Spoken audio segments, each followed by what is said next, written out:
lupa, may isang bubong, may munting hardin. Parang bahay kubo. Ito ang karaniwan nating konsepto ng bahay. Pero tila tuluyan na itong nabago. Dahil sa ilalim lang ng iisang bubungan, pwedeng magkaroon ng maraming tirahan. Ito ang buhay kondo. Para bang isang araw lang, nagising tayong lahat dito sa Metro Manila at pagtingala natin sa kalangitan.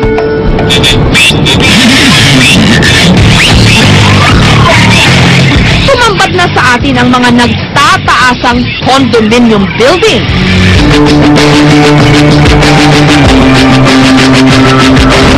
Sa mga mall, kaliwat kanan ang mga ahente, nagse-sales stock ng kanilang mga condo unit. This one is located in here, Martin Manila, and it's fully furnished.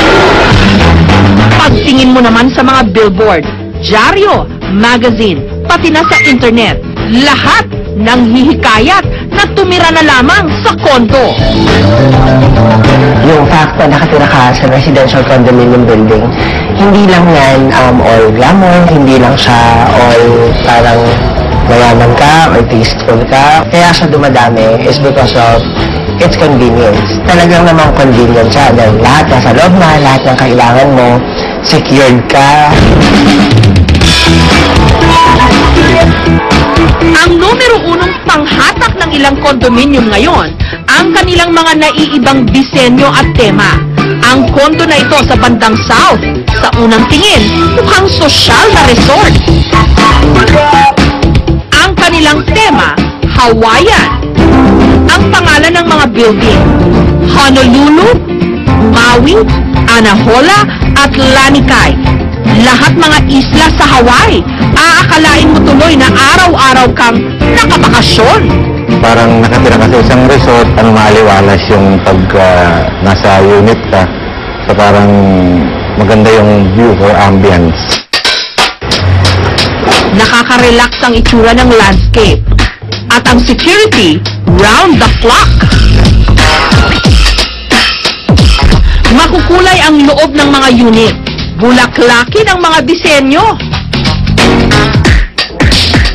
Kasi nakarating na ako ng Dubai, nakita ko yung mga location doon, maganda. Para ka nasa ibang bansa dito. Tila gumagaya ng araw tayo sa estilo ng pamumuhay ng mga progresibong bansa katulad ng Japan, Singapore, France at Amerika kung saan usong-uso ang condominium. Karamihan kasi ng mga house and lot ngayon matatagpuan na sa labas ng syudad. Masyadong malayo para sa mga nagtatrabaho sa lungsod. Habang ang mga condominium sa Metro Manila, ipinagmamalaking nasa sentro lang sila ng kabisera ng Pilipinas. Malapit sa mga mall, business center at mga pasyalan.